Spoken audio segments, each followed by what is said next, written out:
Hello everyone, welcome to our channel with another horror story. Sit tight, listen to this one all the way through, and get ready for the terrifying events that unfolded in a small town in Maine back in 1986.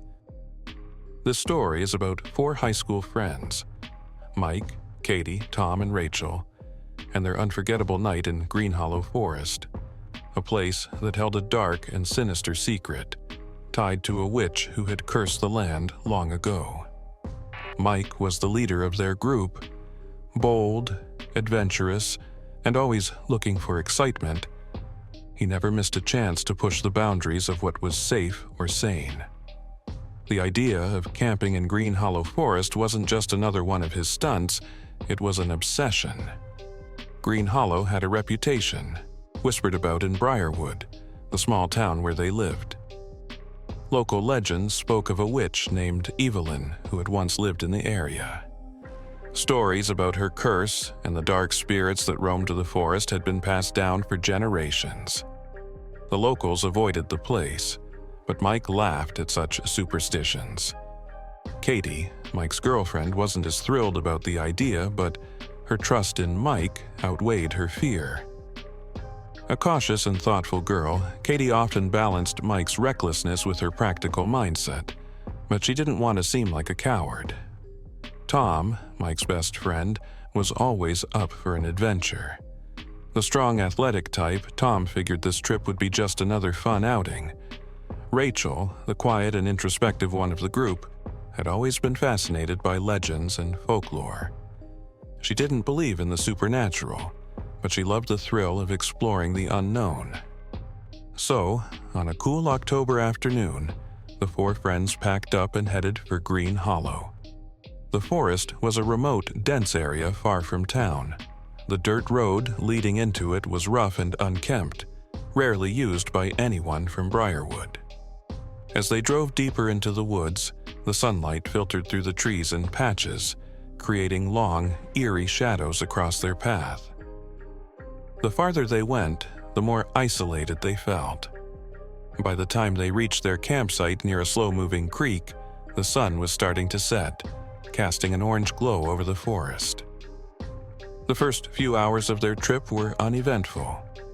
They set up their tents, built a fire, and laughed as they shared stories about their upcoming graduation and plans for the future.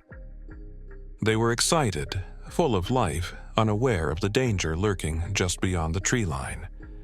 As night fell, the mood shifted. The air grew colder, and the trees, now silhouetted against the fading light, seemed to loom larger, their branches twisting like skeletal fingers. Tom, always the joker, grabbed his flashlight and began shining it into the woods, trying to spook the others. He pointed the beam at a distant tree and swore he saw something move, a shadow, quick and fleeting. At first, everyone laughed it off. But when Tom did it again, the shadow appeared once more, this time lingering just a second longer. Rachel was the first to sense that something was wrong. The forest had gone deathly silent. No birds, no rustling leaves, just an eerie, oppressive stillness. She had read enough about haunted places to know that when the natural world goes quiet, something unnatural is nearby. Mike, trying to keep the mood light, suggested they all head to bed. The fire was dying, and the temperature had dropped significantly. They could see their breath in the air now, even though it wasn't supposed to be that cold. Reluctantly, they crawled into their tents, hoping the unsettling feeling would pass once they fell asleep. But sleep didn't come easily for any of them. Rachel lay awake, her mind racing. The stories she had read about witches and curses played over in her head. The legend of Evelyn said that she had been executed for practicing witchcraft, but not before she cursed the land and those who would inhabit it. Her spirit was said to linger in the forest, seeking revenge on anyone who dared trespass on her domain. Suddenly, a loud crash echoed through the trees, snapping Rachel out of her thoughts. She bolted upright, her heart pounding in her chest. Katie, in the tent next to hers, was also awake, her breath quick and shallow. The boys, sensing the tension, quickly got up as well. Outside, the fire had gone completely out, leaving the camp in total darkness. Tom grabbed his flashlight again, shining it toward the tree line where he had seen the shadow earlier. This time, there was no mistaking it.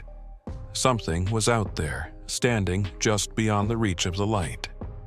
A figure, tall and gaunt, its face hidden in shadow, watching them. Fear gripped the group as they realized they were not alone. The whispers started soon after. Faint at first, like the rustling of leaves in the wind, but they quickly grew louder, more insistent. They seemed to be coming from all around them, circling the camp. Rachel recognized the language. It was an old dialect, something she had come across in her studies of ancient folklore. The words were a chant, a curse. Katie grabbed Mike's arm, her eyes wide with terror. They had to leave, now. Without thinking, they all scrambled to pack up their things, but the whispers grew louder, more menacing. As they gathered their belongings, the temperature plummeted even further. Frost began to form on the ground, and the mist from the creek thickened, enveloping them in a suffocating fog. Rachel tried to calm herself, but her fear was overwhelming. She couldn't shake the feeling that they were being hunted, stalked by something far beyond their understanding. The legend of Evelyn was no longer just a story. It was real, and they were in the heart of her domain. As they hurried to leave the campsite, something reached out from the darkness. Tom was the first to go. One moment he was walking in front of them, and the next he was gone. No scream, no sound. Just gone. The others froze, their minds struggling to process what had just happened. Katie was next. She had been right behind Mike when something yanked her into the shadows. This time, there was a scream, a blood-curdling cry that echoed through the trees. Mike, desperate to find her, shone his flashlight in every direction, but all he could see was the mist and the shadows moving just beyond his reach. Rachel was paralyzed with fear. She wanted to run, but her legs wouldn't move. The whispers were louder now, almost deafening. She could feel the presence closing in on them, the weight of the curse pressing down on her. Then, out of nowhere, a figure appeared before them. It was Evelyn, her ghostly form translucent, her eyes filled with a burning rage. She raised a hand, and the whispers stopped. The forest fell silent once again. Mike, trembling, begged for mercy, but Evelyn's gaze was cold, unforgiving.